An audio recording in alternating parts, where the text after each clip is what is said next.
అయినటువంటి శ్రీ చంద్రబాబు నాయుడు గారు కళలు కనడానికి ధైర్యంతో పాటు ఆ వచ్చిన కళల్ని సాధించడానికి సాహసంతో ముందుండేటువంటి వ్యక్తిగా చంద్రబాబు నాయుడు గారు ప్రపంచంలో వచ్చినటువంటి ఐటీ విప్లవ ఫలితాలు తెలుగు జాతికి అందాలని మొట్టమొదటగా అంచనా వేసి ఇవాళ హైదరాబాద్ మహానగరం ఒక ఐటీ హబ్గా ఉంది అంటే కారణం చంద్రబాబు నాయుడు గారని చెప్పుకోవాలి.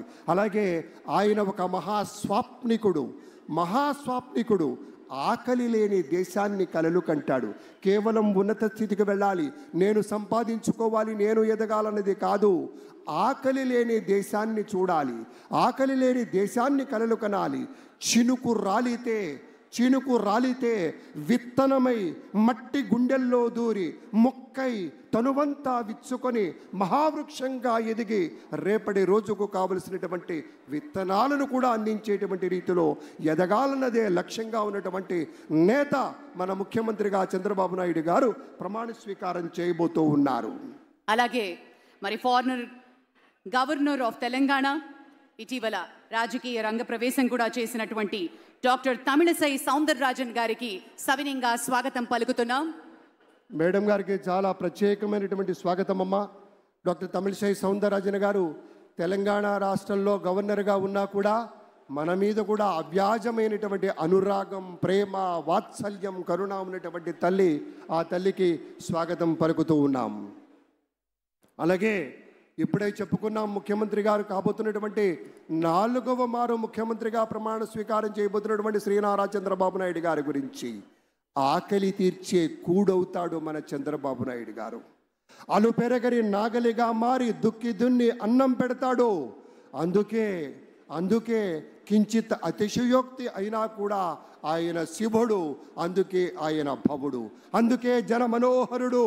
కాబట్టే రోడ్లలో ప్రజా నదుల్లో నవచైత్ర పదాల్ని నడిపించేటువంటి నాటకుడిగా మనవి చేస్తూ ప్రైమ్ మినిస్టర్ శ్రీ నరేంద్ర మోదీ గారు ఈ ప్రాంగణానికి విచ్చేశారు. మన గవర్నర్ శ్రీ అబ్దుల్ నజీర్ గారు కూడా విచ్చేసి ఉన్నారు.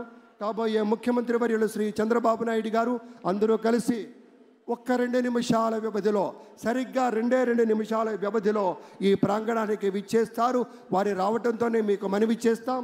ఇక్కడికి రావగానే ప్రధానమైన వేదిక నుంచి మన యొక్క అభివాదాలు అందుకుంటారు. ఆ వెంటనే ఈ పక్కన ఉన్నటువంటి పోలీస్ బ్యాండ్ సిబ్బంది మన జాతీయ గీతాలాపన ఉంటుంది. ఆ సమయంలో మనమంతా లేచి నిలబడాలి. అది గౌరవం, అది మన ధర్మం, అది మన లక్షణంగా మీ అందరికీ మనవి చేస్తూ, నదుల్లో చైతన్య పదాల్ని వెల్లువెత్తించినటువంటి నాయకులుగా, మనుషుల్లోని నవనవోన్మేష ఆశ వసంతోత్సవాన్ని వెదజల్లినటువంటి గుండె చప్పుడుగా ఉండేటువంటి చంద్రబాబు నాయుడు గారు 2 నిమిషాల్లో ఇక్కడికి రాబోతూ ఉన్నారు. భూమి కోసం, భక్తి కోసం, పేద ప్రజల విముక్తి కోసం నిరంతర పోరాటం, ప్రగతి కోసం, ప్రజల కోసం నిత్యం విజ్ఞాన రథం ఆయన గళం. చంద్రబాబు గారి విజయం వ్యక్తిత్వం ఎప్పుడూ కూడా తప్పనటువంటి విజయం. ఒక విశేషమైనటువంటి రీతిలో ఒక మహానేతగా ఒక ప్రమాణాలు నెలకొల్పి మన ప్రగతికి ఆనందకరమైనటువంటి ప్రయాణం చేయించేటువంటి ఒక రథ సారథే మన చంద్రబాబు నాయుడు గారు. మరొక నిమిషంన్నర వ్యవధిలోనే ప్రాంగణంలోకి విచ్చేశారు శ్రీ ఎస్ అబ్దుల్ నజీర్ గారు, his excellency governor of Andhra Pradesh. మరికొద్ది క్షణాల్లో ఈ వేదిక మీదకి రానున్నారు. Ladies and gentlemen, we also take the pleasure in a few moments from now, Chief Minister designate Sri Nara Chandrababu Naidu garu along with the Prime Minister of India Sri Narendra Modi ji will join us on stage. పెద్దలంతా